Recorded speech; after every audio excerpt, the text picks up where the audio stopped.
Hello, so I want to put a disclaimer on the beginning of this video. As you can tell from the title, it is a video that deals with suicide from a benzodiazepine injury. It's an extremely powerful interview with a woman named Kelsi who lost her husband to suicide from a benzo injury, and she goes into a lot of details about what it was like keeping him alive for the 5 years, and she goes into details around how he died and his suicide note. It is clearly filled with content that could be very triggering for some. So if you feel like you're not in a state of mind where something like this um, could be listened to, I would give this one a miss for now. Also, at the end of the video, I talk about options for what you should do if you are feeling suicidal while you're going through one of these injuries. And so if you do watch the video, please go to the end at least and have a listen to that if you're feeling suicidal. So with all that said, please enjoy what I think is a really moving and powerful interview. Thanks. Hi, I'm Dr. Joseph Witt-Doering. It's my pleasure to be joined by Kelsi Kraus today, who has very kindly and courageously agreed to tell her family's story.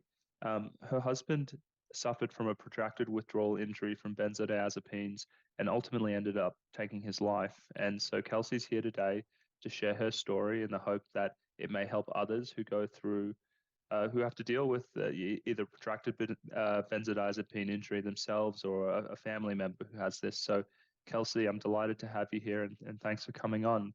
Please go ahead and tell us what happened to your husband. Yeah, first of all, thank you for the opportunity. And thank you for what you're doing, shining a light, because there needs to be more awareness around all of this. It sure would have helped us on our journey. So my husband Max died April 14th, 2020, and it ended in suicide. About 5 years of intense suffering and struggling. So that would have been in about 2015. I remember our daughter was 1 year old, and he just started having these strange physical symptoms. And by this point, he had occasionally been taking Xanax for anxiety since he was 18. So it had been about 10, 12 years of him taking this medication prescribed by the same doctor the entire time. So he would take the medicine as needed, and like he was going to be speaking at a wedding or standing up in a wedding, anything that would make him a little anxious. And then he realized that if he took about a quarter of the pill, it would really help him sleep at night. So he called his doctor, asked if he could take it to help him sleep, and she, without hesitation, said absolutely. So for over a decade, and not every day by any means, but he was on this medication regularly for about a decade. And in 2015, he started having, it started with like crazy stomach pain, and he didn't know where it was coming from. He had all of the tests run. He would, get the scope down the throat to see what was going on, literally every test you can imagine, and everything was coming back normal. And Kelsi, So may I ask, from your recollection, how did he describe it? Was this like a kind of a bloating or a full filling, or was it kind of like a tearing, like almost a physical pain around the diaphragm? What was it? How did he describe that? yeah, the tearing is a good way to describe it. Just a lot of pressure and discomfort. Hmm. And he just said it was a lot of pain. So a Hmm. lot of pain in the diaphragm area. So he Okay. didn't know what was going on, right? And we're thinking, is there ulcers, or does he have an allergy to gluten? Is this a celiac thing? So we went through the gauntlet of testing, and the more tests that came back negative or that everything was okay, as you can imagine, his anxiety began to increase because he just knew he didn't feel well. And all of these doctors were pretty much saying, we don't know what to tell you. Like there's nothing we can do for you. So his anxiety began to spike, and he then found a psychiatrist here in Denver, doing a lot of research. And Max was someone who was always looking for the best of the best. He wanted to make sure that he was talking to the right person. So he found a psychiatrist who put him on Klonopin. So he took him off of the Xanax and put him on Klonopin, which, from my understanding, and you could affirm this, is that like a heavier hitter benzodiazepine? Is it stronger? I would say they're about this, that it all depends on dose. So they would be the same. The main difference with Klonopin is that it's longer acting than Xanax. So it would have given him more steady coverage um, Okay. than Xanax, which can kind of be up and down in your plasma serum. Klonopin is more of this kind of gradual kind of up and down, and that may have provided that may have been a justification for swapping it. Okay. Yeah. Either way, when he got on the Klonopin, it Yeah. immediately made him feel worse. Okay. And I just remember him telling me, like, I do not like this. I don't feel right. And then that's when some really interesting head pain began to set into motion. He would explain it as, he said it felt like his brain was attached to a car battery, and that he would just get these jolts into his brain, these zaps that hurt so bad. And he knew that a lot of these other symptoms, like the increased stomach pain, the head tension, all set into motion after the Klonopin. And so he began to start to have a feeling that what he was experiencing could have been from the medication. So he told the psychiatrist, I want to come off of these meds. And this was in 2017. So we had already gone about 18 months of testing and trying to figure it out, and getting to the bottom of it. We tested our house for mold. We left our house and moved to multiple other places as our house was renovated, and all of these things. And so by December of 2017, he wanted to come off of the medication. And so this psychiatrist weaned him off over the course of 4 weeks, which, Mm. after the fact, I have learned now that the amount that Max was taking and for how long he was taking it, his weaning off process of the benzos should have been at least 2 years. And so his body just went into absolute shock after that. So that takes us into 2018, and it just, nothing was calming down. I would say that his anxiety was probably the dominant symptom at that point, um, to which we assumed it would be, right, because he was coming off of this medication that he'd been on for a really long time. And it was, again, the stomach pain never went away. The head zaps increased. He began to have insomnia and wasn't sleeping well. um, all of these things, and it was just, he wasn't himself anymore. He was consumed with the way that he felt.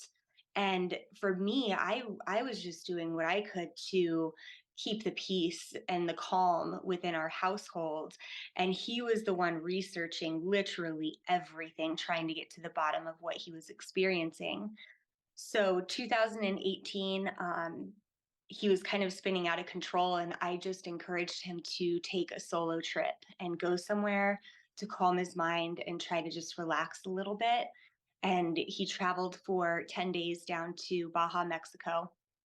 And that kind of helped. And I thought, maybe we just need to pause life and get out of here for a minute and get him away from work and just allow his body time and space to heal, because we still at this point didn't have a clue what was going on.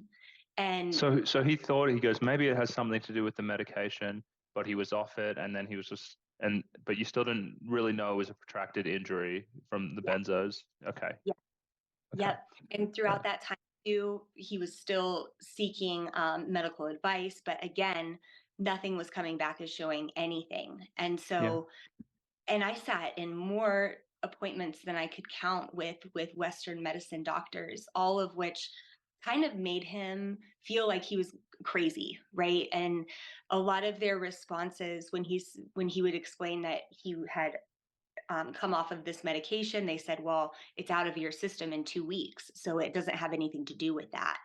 But all he could say is like, "I don't feel good," but nobody really was believing him. They just thought that it was all a mental issue at this point. And when you talk about the anxiety,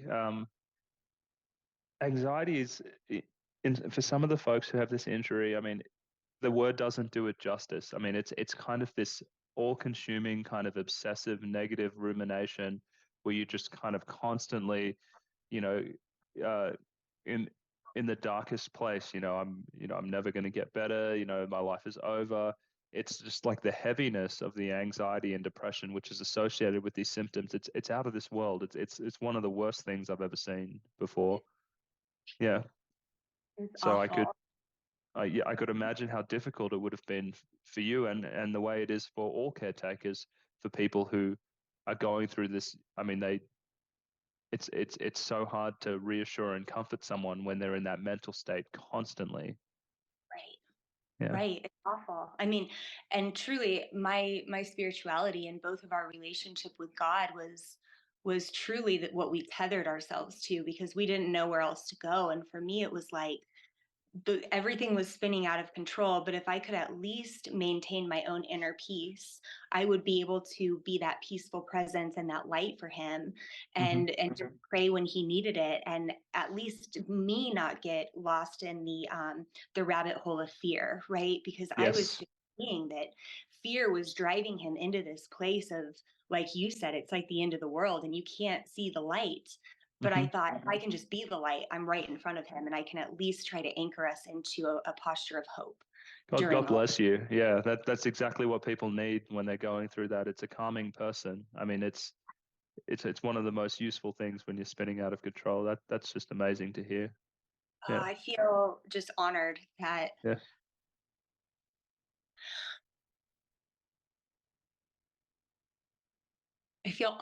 like God chose me to be that person for him Mm. because I know that a lot of people wouldn't have been able to handle that, or a lot of Yeah. people would have left, right? Because it was Yeah. just chaotic. But for I, me, I I'm I hear from people a lot of the times, and this is really difficult, but you know the the spouse will leave with the children because it's too difficult to deal with just the chaos going on, and to be able to stay there and be there for your person. I mean, it's no small thing, I guess is what I want to say. I mean, it's really, really challenging. Yeah. There was something bigger in the equation for us, for sure. Hmm. There was this supernatural strength that was present, and for that, Hmm. I have to shine a light on that reality, because me, like by myself, I don't know if I could have done it, but me Yeah. with the lens of heaven Yeah. uh, made it possible. So, Okay. So please go on. Keep on going with the story. Yeah. so Max went on a trip in March of Hmm. 2018, down to Mexico, and he loved it. I joined him for the last 4 weeks, and I also really loved this place that we had discovered. So we went from March, and then it wasn't until December of 2018. Again, he's just powering through the days. He's still working. He's still showing up to life. He's still smiling, and trying to be hopeful, for me and for our daughter, who was like 1.5 by this point, and just the light of his life. So in 2018, we decided to go back down to Baja for a whole month and just get away. And Max was trying to surf and trying to get into some holistic remedies to try to just increase the peace and try to calm his mind down, which was so full of fear and worry. And so he was diving into meditations, he was surfing. We were in nature. It was a slower paced life. He wasn't working anymore. And so what I saw kind of happening was like, okay, this might be um, the ingredients needed, right, to provide him the space for healing. So after that month in Mexico, which I need to point out too, he had a head injury at that time. He was whacked with his surfboard and had a concussion. And his Hmm. friend took him to the emergency room in the local town that we were at. And because he was out of his mind, he didn't know where he was. He didn't know what date it was. And to calm him down, they gave him a Valium, Hmm. which another benzodiazepine. But at this point, he hadn't had one in nearly a year. And so, from my understanding, when you are off it and you enter it back into your system, that also can be a dangerous recipe for disaster. For some people, I've definitely heard that before, that it can be a trigger. It can trigger a wave, a flare up of the symptoms. But I've also had some people who have had to, who've had protracted withdrawal injuries, and they go in for a surgery and then they need to get some kind of sedation and they tolerate it okay. But it's hit and miss. I've definitely heard that story before, that some people, when it gets reintroduced, things flare up. Yeah. Yeah. Well, Yeah. it was like the perfect storm, right? So it Yeah. flared up for him. And that was, probably 3 or 4 days before we were heading home after our month out there. And so I immediately saw this kind of peace and this joy that was being restored just taken right away. And he was in another downward spiral. So he was in another wave. Um, And not and to it, mention, he probably had less of a reserve to deal with the recovery from the concussion as well. So you've got the re-triggering by the Valium, and then he's also having to kind of recover from this concussion with a brain that's already injured. It's already kind of very sensitive and everything like that. It would have been a bad. He would have been in a bad place. Yeah. yeah, and it Yeah. was. And I Yeah. just remember and like, crap, like what? And then him too, because he was so educated in what he was going through. Um, he knew that it wasn't good.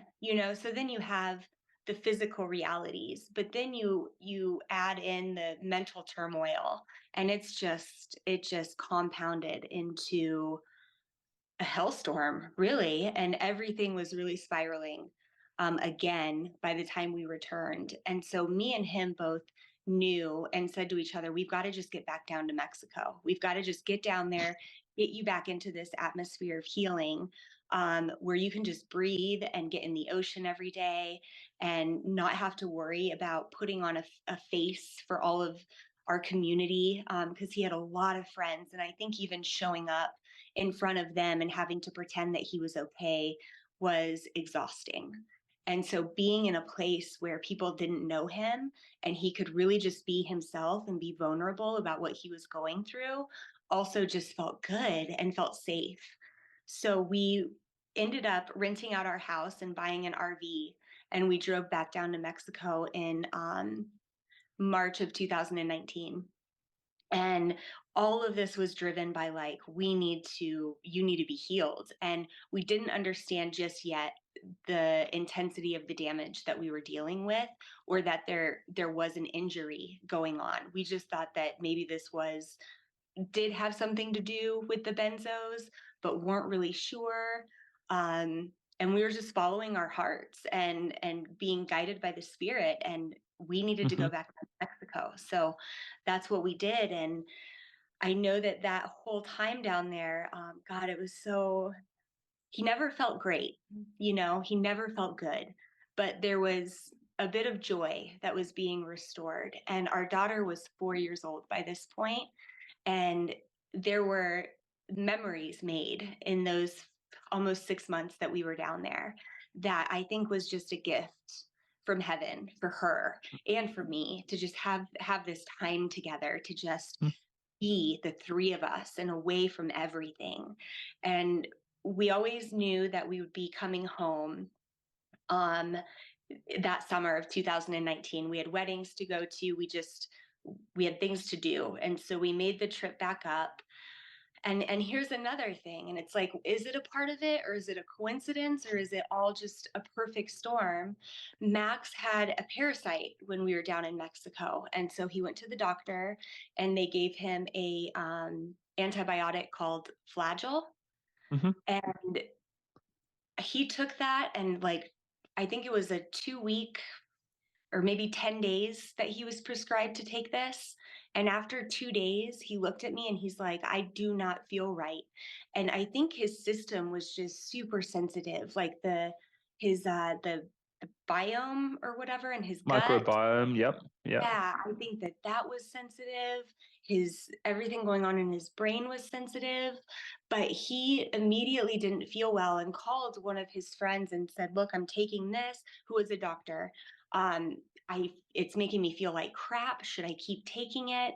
To which this friend said, yeah, this one can be kind of intense, but keep taking it so it kills off the parasite. And he didn't feel good about it, but he kept taking it. And it was from that moment, in the summer of 2019, that we hit a depth of suffering that we hadn't seen yet. And then Max came across something called flagell toxicity. Have you heard of that?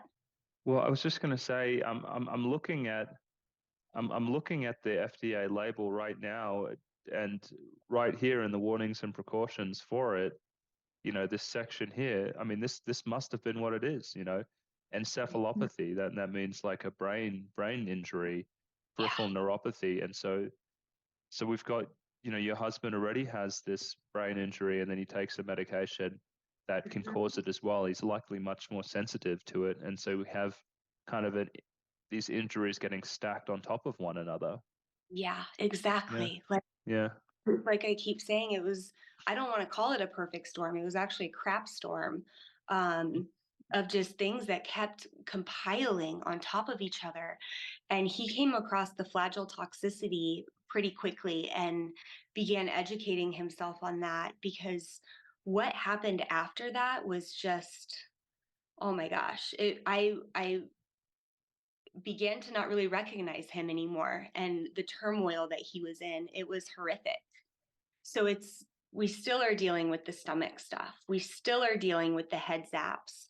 And then we start dealing with really bad insomnia, such crazy anxiety that we had to actually go live with his parents, for about 6 months, just so that I could have a helping hand, because he really couldn't be by himself or alone for any prolonged period. He needed someone there to continually talk him off the ledge.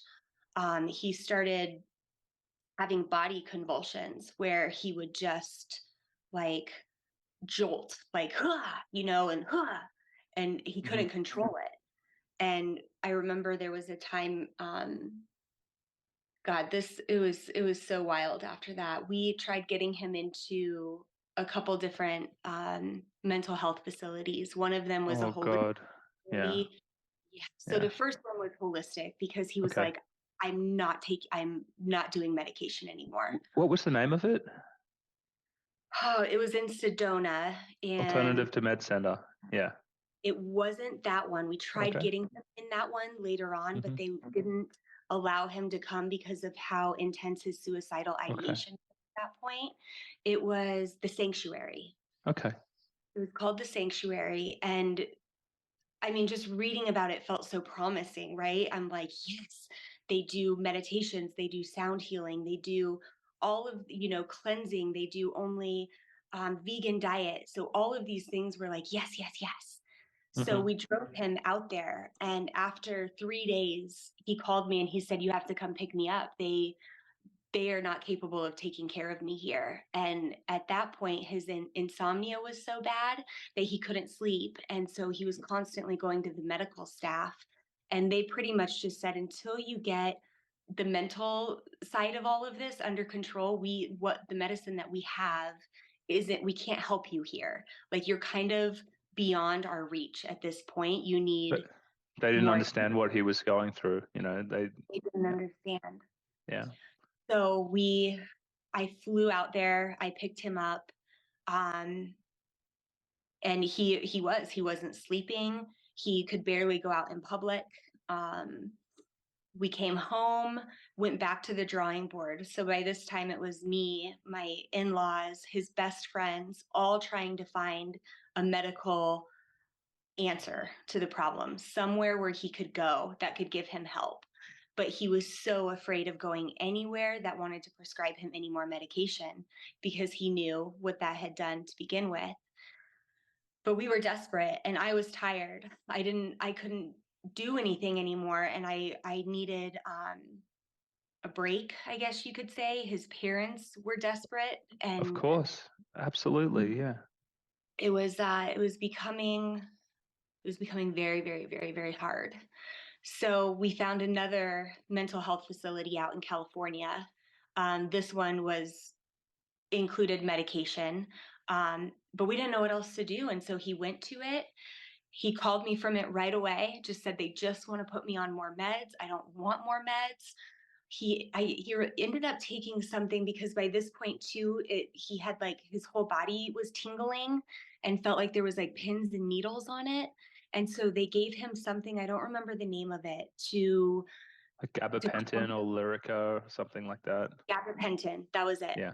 Yeah. Yeah, and to try to take the tingling away, but that again just increased his physical symptoms.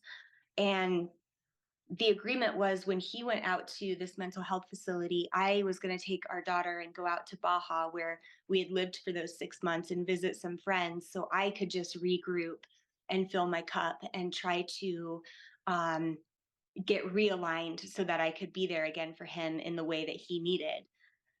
But that time out there, I mean, my phone was blowing up with him. He was calling me around the clock, Yeah. like 2 in the morning, like 4 in the morning, just scared and couldn't sleep and didn't want to be there anymore. And by that point, too, he told me that he had banged his head against a shower wall, a glass shower door, because he just wanted the pain to stop. And when he did that, it terrified him. And so he kept telling me, I know it's the benzos. And he would say, you don't understand how sick I am. And at this point I didn't, because I wasn't in all of the researching like he was. I didn't allow myself to go down that trail of fear. Like I said, I stayed so rooted in my faith because I needed to be present for him in that way. And I didn't want fear to get a hold of my mind too. Mm-hmm. So I remember hanging up the phone with him one time and for the first time Googling benzodiazepine withdrawal syndrome, which is what he began to realize he was dealing with after. And what year was this when you think he started to realize he had protracted it, withdrawal and had put it together? it was the fall of 2019. Okay, so So 4 years after he had been injured.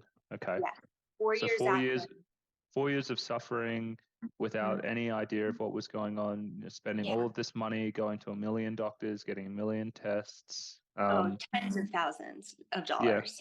yeah, Like, yeah. I mean, Okay. clinics, it's like you go and zero doctors had a clue, like Mm-hmm. emergency room doctors, clinical doctors, Western medicine, these mental health facilities.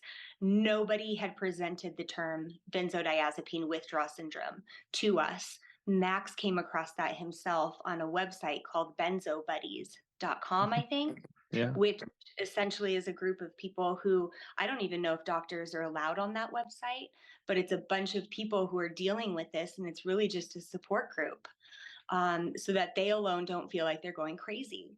Yep. But the symptoms were all the same. So you have hundreds of people sharing their experience, and it's all the same. So I started Googling benzodiazepine withdrawal syndrome and reading testimonies and watching videos online. And I just remember sitting in my little casita in Mexico, and my heart just, You go, this is it, yeah, I was like, this is it. And yeah. just reading I remember reading in particular one woman's story, and it was through her husband, because she was the one that went through it. And she was from Fort Collins, which is a neighboring city to where we were. And she was so in love with God and had so much faith. And I could relate to that because I had so much faith that he was going to be healed, that we were going to get through this. And I remember reading her testimony and her writing a letter to her husband, to their church, and just saying, don't blame God for this. Like, for whatever reason, God chose not to heal me, but it's not God's fault. Mm-hmm. And she ended up shooting herself in her car.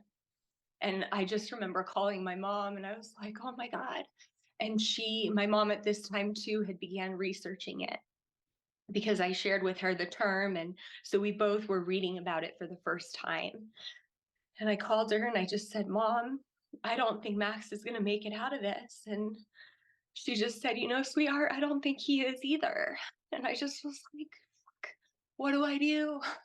And at that point, I knew that where he was, that facility that was trying to just give him more meds, I knew that wasn't the answer. And I knew that I had to get him out of there, and he wanted out of there.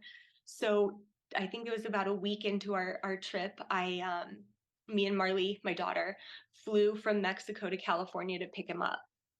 And my mother-in-law, Max's mom, flew to California to meet us so that she could take Marley home, and me and Max could drive home together because he was too anxious to get on a flight. So we drove home together, and that was after they had given him a couple other they were just trying medications because they didn't know what else to do. And he hit a place of just trying them because he didn't know what else to do either. And we were driving home, and he got into the back seat of the car and told me to put the child lock on because he was wanting to throw himself out of the car. And Was he on additional medications when he left? no, he was not Oh, on okay. anything when he left. He just pretty much said, I don't want any of it. This is not the answer. This is what got me into the whole mess. And I believed that as well. I knew that what he had been saying was true. I knew that he was sicker than we realized, and I knew that benzo withdrawal syndrome was what he was going through. And my gut also told me more medication is not the answer to this. Like, that is not the way. Um, and so that was like the first time when I realized that he was struggling with the will to live at this point, really struggling with it. So our drive home was pretty intense. Um, and then we ended up having to pull off in Vail because there was a snowstorm, and checked into a hotel, and he just began having an anxiety attack and kept telling me to call 911. But I was like, babe, they're not going to do anything for you. They're not going to know. You need to breathe. You need to calm down. And it was the first time that I was kind of feeling afraid too, seeing his mental state and his panic. Um, Eventually Because I he's like the level of desperation is so high, because he knows, well, he knows that the emergency room isn't going to help. He knows the psychiatric hospital is not going to help, but he's just in such a tailspin of despair and pain. He's just like, call 911, because what else do you do? what Um, else? yeah, It's and like you just want to believe that there's someone out there that might be able to take this yeah, pain from you. And the sad reality is that there's not. Like, you are on this journey, and you have to ride these waves. And Max, by the time he passed away, he was in a wave that lasted about 9 months, every single day of just absolute intensity. And we ended up moving in with my sister and her family at this time because our home was still being rented, because we rented it for a whole year with the intention of traveling in the RV. But everything spun out of control, and that's when we lived with his folks for 6 months. And then Max went to the facility in California, and his parents just said, we can't do this anymore. Like, that was so much for them.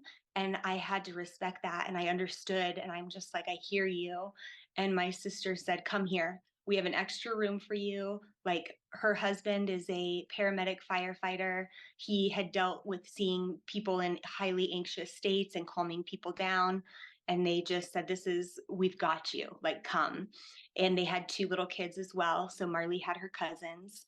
So we moved into their room. All three of us shared a room together. And this was by far the worst 5 months of the whole thing. It's like you keep thinking this can't get any worse, right? But it just kept getting worse. And he would tell me that he felt like his whole body was on fire. And he had, at that point, also gained the symptom of restless leg syndrome. So he couldn't sit still. He was always up, just circling in the kitchen, walking up and down all around the house. And with that, the convulsions, right? And the like outbursts. And and he was so embarrassed because it's like my niece and nephew would just like look at him like, what? It was kind of scary to witness. And hmm like, I yeah. hate this. Yeah, how do you explain that to a kid? Something so complicated, that what the terror on his face, the fact that he paces around the house nonstop. I mean, it, it's really, yeah, I can definitely see how distressing that would be to be there. And I mean, it's so hard. I mean, you didn't have any options. You had to go somewhere where you could get some help. But Right. sometimes being around people as well, it's like a double-edged sword, because you get the comfort and you get the support, but then also, when you're in the chaos of it, like sometimes you need to be alone, and so it's to pace up. Yeah, I cannot imagine how difficult that was. It was so Mm. intense. And I will never be able to repay my sister and her family for what they did, because the truth is I don't know if anyone would have been strong enough and compassionate enough and selfless enough to step into our story at that chapter of it like they did. And so my sister is just, she's so positive and so giving, that she was just always taking the kids to do stuff and always just having a fun environment. And my brother-in-law took like 6 weeks off of work just to stay at the house with Max and to just be there as that extra support, and that to be able to, like, for me to be able to tag him in, if I didn't have anything left in me, and if Max needed someone to talk him off the ledge, like for Matt to be there was such a gift. And for Marley to have her cousins, so she was distracted, right, with just play and fun. And Mm-hmm. and this was in also right when COVID started, so we were all in this space together, like Yeah. as close as you could be. And I remember he didn't sleep for like a whole week. And he would come and wake me up in the middle of the night and just be like, I don't feel good. And he's like, I don't know what to do, I don't feel good. And I'm like, well, what do you want me, I don't know what to do either. And he would just throw his body on the floor and just start shaking, and he's like, I'm burning, everything is burning. And I'm like, well, let's put you in a cool shower. But the shower on his skin hurt too, That's and so yeah. that was painful. And I just was like, what, I just didn't, it's like being in the storm and being outside of it at the same time, right? Like I was like, what is going on? And I just didn't know that suffering could be so inhumane like that. Like so nonstop, chronic, like around the clock. It was constant. And he would constantly be calling me into the bedroom to pray with him. And so I would honestly say 10 times every day we were on our knees in prayer.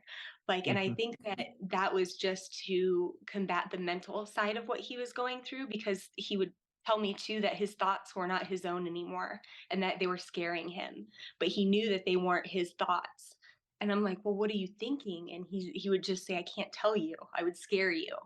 And then I'm thinking, well, I would ask him, well, are we safe? And he would cry and he would just say, I would never hurt you. And Mm-hmm. I just was in a space of not knowing at all what to do anymore. And by this time, we had been on a wait list to get into another holistic facility in Fort Collins, an outpatient facility. And so we had gone to our first interview with them, and they just are talking to Max and asking him to describe everything that he's going through, and which he did. And afterwards, I had the psychiatrist call me, and she just said, look, I'm really concerned about your husband. um, I'm really concerned that he's going to end his life. And I'm like, well, Yeah. what does one do in this situation, right? Because I still, even though it had become a stark reality for me, I still was clinging to hope that there was going to be a miraculous healing. Like that's the only way I knew how to believe. Mm-hmm. And but I kept hearing everyone else's concern. And so they're like, we're going to try to treat him and we're going to try to do these other things. And ketamine was one of the options and one of the treatments that they wanted to do with him. So his dad, my father-in-law, took Max to his first treatment of ketamine there. And I guess it was horrible. And Max said that he pretty much said that he saw demons and that he was like shaking and screaming, and it even traumatized this psychiatrist. She told me that she had nightmares about his experience for weeks and didn't know what to do.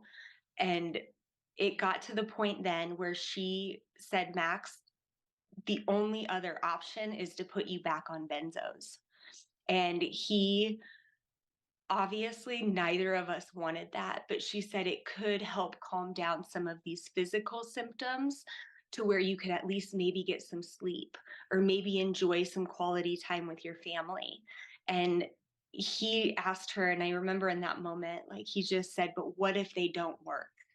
And I think if they didn't work, that was for him the sign that nothing was going to work, and Mm-hmm. that he knew it was kind of, he was afraid to go there because if it didn't work, his hope would be completely gone at that point. And he agreed to get back on them. So I think they put him back on Klonopin. I'm pretty sure it was Klonopin and not Xanax. And it did help with some of the physical stuff. Like it did help with the fire all over his The body. burning. Yep. It did help with the brain zaps, and he was able to calm down enough to get a few hours of sleep every night. But it didn't take the dark thoughts away. Those were Mm-hmm. very much present. And this was all probably around mid-March. And we were also talking with a psychiatrist, Dr. Jennifer Lee, out of Northern California, who Mm-hmm. also went through benzo. You've heard of her? Yeah, no, I know her. I interviewed her for my channel a few months back. She's Man, one of the best coaches out there. She's very good. Yeah, she pretty much started coaching both of us. And yeah. I listened to her advice and I started cooking vegan for our family. I anything that she would give Max to do, I would really be the one to encourage him. So she was such a light in our storm at that point. But what I realize now that I didn't know then is that the damage done within Max was, it was already done, and his Mm-hmm. body was having it. I Even if he came out of that wave, you don't know how long the window of relief is going to be, and you don't know when the next wave is going to come on and how long it's going to last. And I think that that was Max's struggle, was even if this goes away, it's going to come back, and how long is it going to last and how intense is it going to be? And so it was pretty much by that point a really hopeless situation. Mm-hmm. um, So he was just fighting every single day, pretty much fighting to make it through every single day so he could enjoy about 15 minutes laying in bed with me and our daughter, playing a game on his phone at night, just enough to like connect with her and hold her.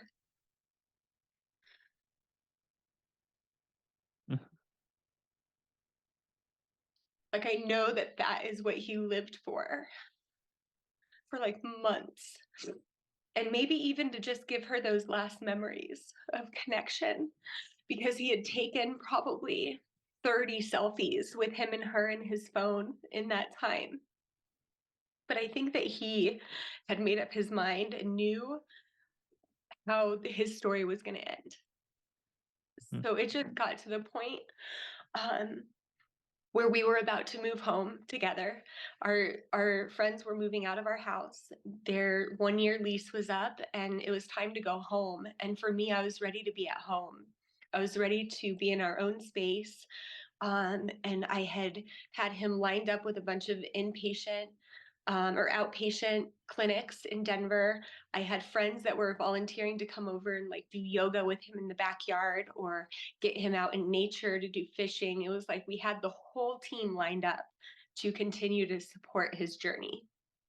And he couldn't fathom the thought of being alone with me and Marley. He was terrified of that. And he just would tell me, I'm not ready. I'm not ready to go home. But for me, it had been 4 years of like being pulled in every direction to whatever he needed.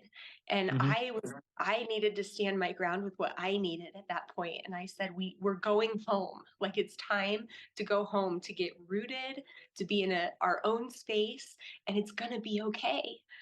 And so it was the morning of April 14th, and I had packed up all of our stuff. Everything was in suitcases, ready to go home that next day. And Max left that morning to go get a new car battery put in our car. And he left and called me and just said, they're working on it. It's just going to be a few more minutes. And then he called back 15 minutes later and said, they're checking something else on the car. And I'm like, okay.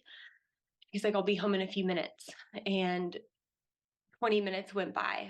And I mean, this place was a block away. And I called him and he didn't answer his phone. And then I called him again and he didn't answer his phone. And I just knew. I knew I knew that he was gone, because prior to that, there'd been a few other times where he would just like take the car and disappear. But he would always answer his phone, and he's like, I don't think I can come back. I think I need to just figure this out on my own. I need to see if I'm either going to make it or I'm not. And we would always convince him to come back home. And then it got to the point where I stopped letting him take the car, because I was like, you're freaking me out. Like, I can't not know where you are. But I just thought, yeah, you can go put a battery in the car. It's a block away. And I just trusted him. And so that morning when he didn't answer, I just knew, because every other time he at least would answer. And I remember looking out the window, and I was on the phone with one of my best friends because I was scared and I just needed her to pray. And I saw an ambulance, because there was a firehouse like maybe a block and a half away, but you could see it, on the corner there. And I saw an ambulance come out, and it's like, I just heard in my heart, I just knew it was his. So that was about 8:30 in the morning. And by this time, like, I'd woken up my sister, I'd called my mom, I'd called his mom. Everyone knew that I couldn't get a hold of him. And we had everybody out driving, looking for the car, trying to find him. I'd called the local police. And it was 4 hours later that we had a knock on the door. And there was about 8 people standing outside, and I thought they were there to just ask questions and, try to help us find him. But they were there to let me know that he was gone. So he shot himself about a block and a half away from the house in a field.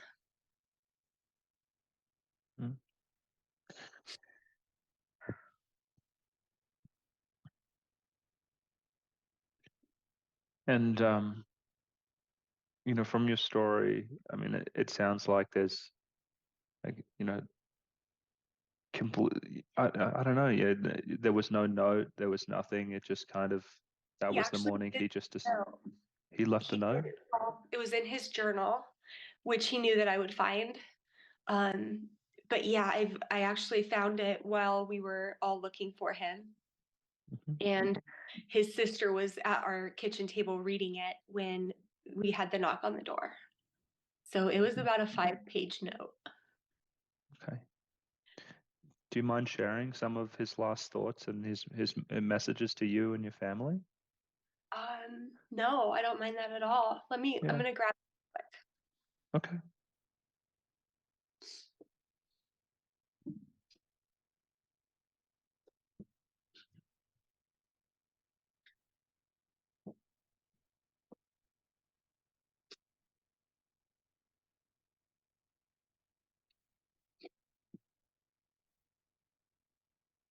Mhm.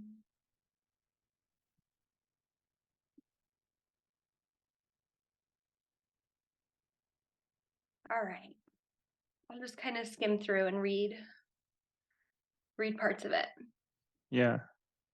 I'm be interested in knowing, I guess, what like at the end of it, I mean, there's so many things that go through my mind when I hear this story. I mean, I imagine he must feel very just like a burden. Who wouldn't feel like a burden? With all of the pain he's going through, and obviously seeing the toll it's taking on you and your family and everything like that. It's so. I mean, that's yeah, yeah. That's I'd be interested to know what was it like right at the end, and what did he want to pass on to you guys when he And it's left? crazy too, because he would journal every once in a while, but there was one morning, because I did it every morning. I was the first one up and about, doing my prayers and my meditations and my readings in the morning and journaling. And there was one morning where he came out with his journal and sat and wrote and wrote and wrote and wrote. And I remember looking at him, watching him just write, and I just thought to myself, is he writing a suicide note? I just I just had a feeling. And so that feeling is what made me go grab his journal when I knew that he was gone, and it is It exactly was what he was saying. okay. So and this just kind of shows you his heart too. Mhm.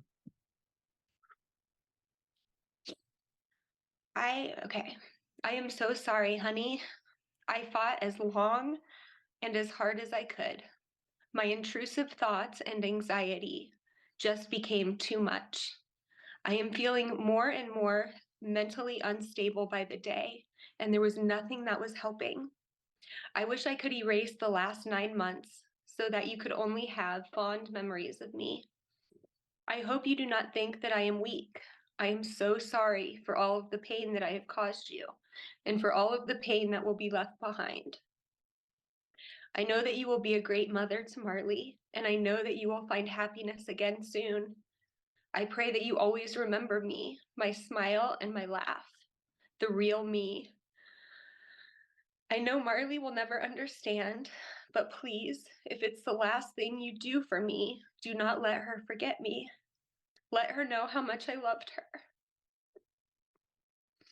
Keep me present in her life as much as possible.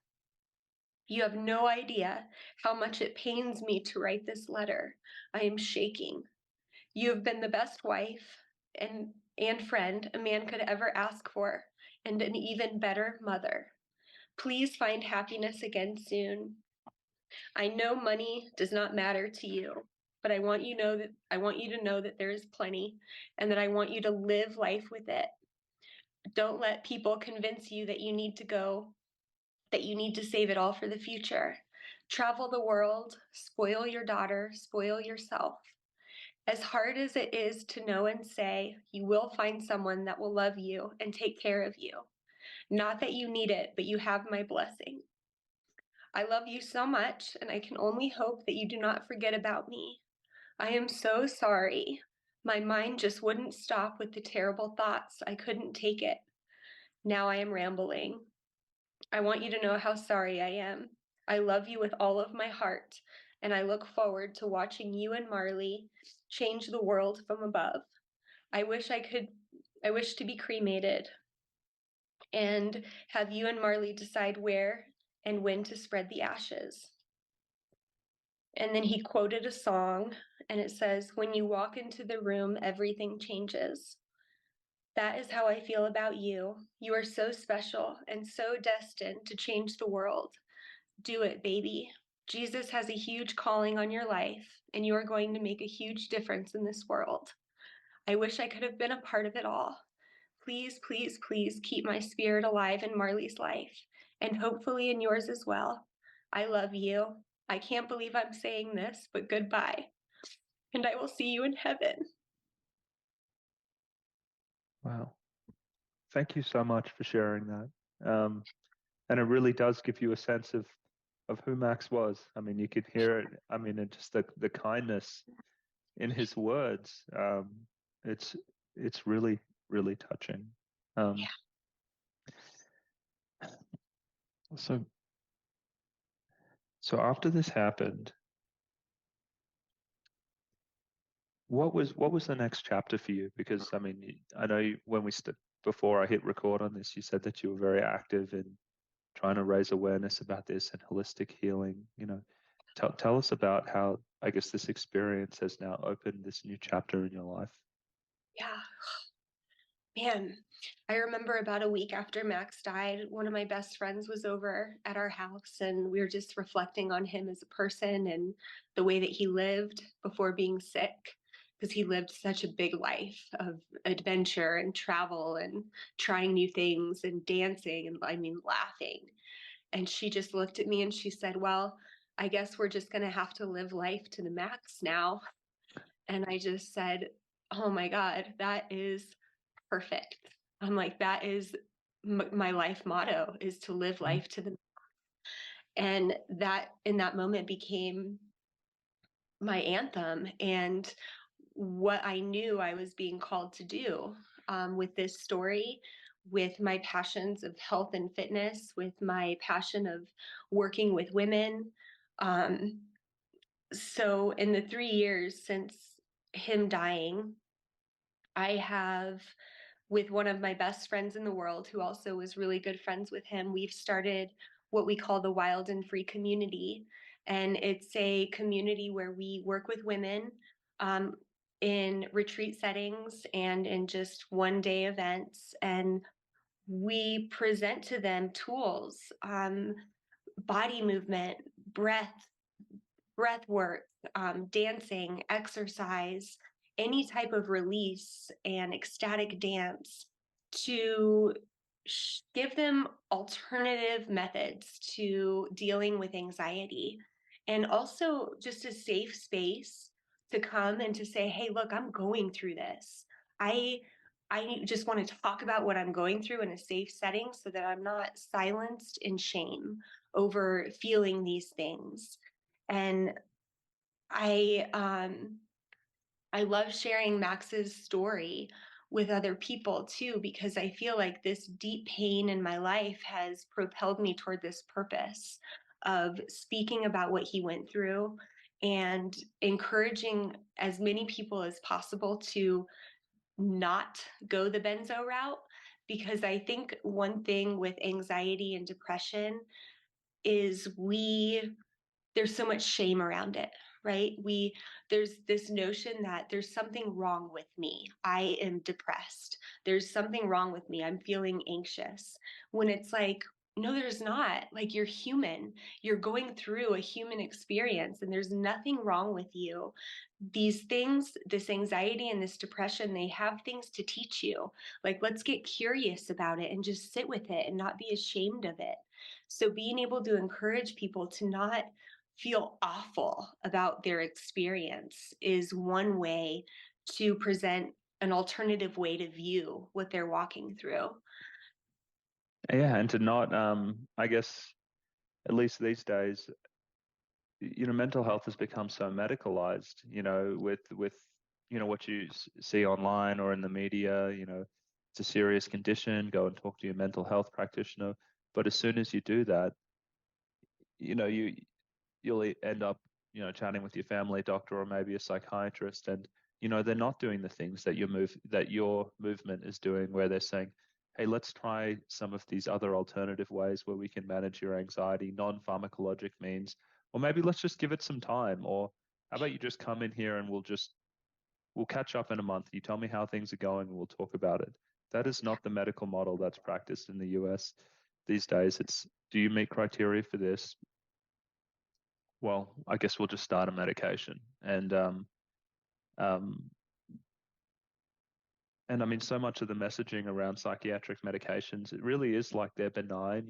Don't be ashamed to take them. These are, safe and effective treatments. But the reality is that they're not. They can be effective, in the short term for some people. But really, especially with Max's story and a lot of the other stories I hear, sometimes it's like playing Russian roulette, because not everyone gets this protracted withdrawal injury. But if you do, I mean, your life is over, or it's over for, several years, if you're lucky enough to recover. Totally. And it's just, I mean, it's such a crazy risk to want to put people on medications or encourage the use of these medications for anything but the most severe depression and anxiety. It would not make sense to take a risk like that. And I think, I mean, that's kind of my passion as well now, is trying to raise awareness about, the problems that can happen. So people think twice, and then they're more encouraged to go and talk with people like yourself who are now promoting these alternative modalities, because a lot of it will resolve on its own, or you can even learn other ways of coping with it, and you'll be much safer for it. Right, right. Yeah. And that's the thing, is like the risk is not talked about enough, or the understanding that like there's nothing wrong with you. There's Mhm. not this imbalance going on in your brain. There's a lifetime of trauma. There's a lifetime of experiences that now they're trying to come up and out of you. And so we don't want to suppress them. We want to allow their release. And so even like what sorts of food are you eating, right? Like how much water are you drinking? How often are you out in nature? All of these things are just not presented or talked about enough as being a form of medicine, And so I'm like, we take these women on these retreats and we get them grounding in the earth. We get them just still enough to feel the breeze, or wild enough to dance under the moon, or we hold them if they have a moment where they just need to freaking break down and cry. And it's like, there's no shame. Like, we are going to feed you yummy food. We are going to play inspiring music. We are going to dance like children. We're going to do all of these things that we as adults forget to do. And so it's an honor to be able to live my life in such a way that only witnessing what I witnessed could have taught me. And I think too, like I was health conscious, but only in a very vain way prior to losing Max. But now I'm like so in tune with the food I put in my body, because I know that it's important. I'm so in tune with being out in nature and how healing that is, and with cold plunges and all of these things that I heard other doctors tell him he needed to start doing. I'm like, okay, this is really good. These diets are really good. This grounding, this creating with your hands, like all of this is good. And it's almost like God chose me to walk by Max so that I could latch on to all of these things and teach them to other people. Hmm. And and that's just what I'm going to do, and I'm going to use my whole life to do that. Kelsi, how can people find you if they're in the area and they're looking for uh, the type of treatment that you described? Yeah, so the Wild and Free community, my Hmm. Instagram account would be a good way, or our website too, if you just want to see what it's all about, which is wildandfreecommunity.com.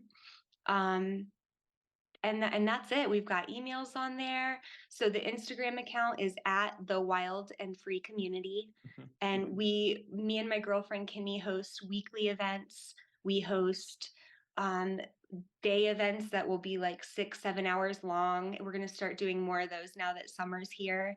We have a retreat in Baja, Mexico. Our second one there is going to be next month, and that's a sold out experience already. But that's it. And because I'm a woman, that's where my heart and my passion Hmm. is with working with women. And yeah, that's how you can find us, and just tune Perfect. in and um reach out. Like, if you even need someone to talk to, I've talked to people I don't even know, just to give them encouragement, or share different music or books or documentaries with them to bring them hope, because it is what I saturate myself in now. So if there's any way that I can serve, I'm here Hmm. for it. Well, I think you've already done. I mean, yeah, you're already doing it, and by doing this interview as well, it's so helpful for others going through similar things. I wanted to ask, did you have any questions for me at all? Not any off the top of my head. I think, Sure. like I said, thank you. It's Mhm. it's encouraging to know that you've been on one side of it and now you're on the other side, because and so it brings me more hope that, like, okay, there's a whole team here rising up from the ashes, right? And shining a light. And I'm grateful. And as crummy as it is that Max's story is one to use in this way, I'm grateful that it can be used in a way to help save other people. Fantastic. Great. Well, please, please let me know if I could ever be of service to you and what you're doing. I'm very happy to talk about the safest way to come off these medications and the safest way to treat the symptoms and all of that kind of stuff. And yeah, I'd make myself available to you and your team in any way that you'd like. Yeah. Amazing. Thank Yeah. you. I will probably even just send people your way that are in it, right? Like I've had a lot of people reach out and say I'm in it. I don't know what to do. I've referred a lot of people to Hmm. Dr. Jennifer Lee. And so having you as another resource Hmm. is so special. Okay. Well, I think I'm going to bring this to a close now.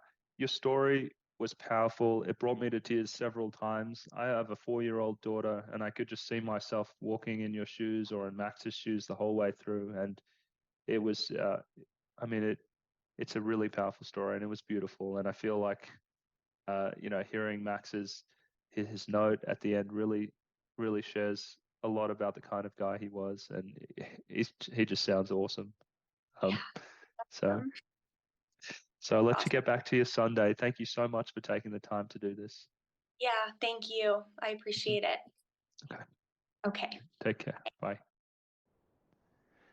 Hi. So I wanted to talk about a few things that someone might do if they are feeling suicidal while they're undergoing a drug-induced injury. So the first thing I would recommend is getting in touch with someone that knows how to recognize these conditions and treat them. The last thing that's helped, one of the biggest things is getting reassurance that what you're struggling from is real, and then seeing someone who could help you with that. The Benzo Information Coalition website has a Find a Doctor page on there where you can look up different doctors by state. You'll see my name on there. We have a clinic that operates out of Utah. We would be glad to help anyone as well.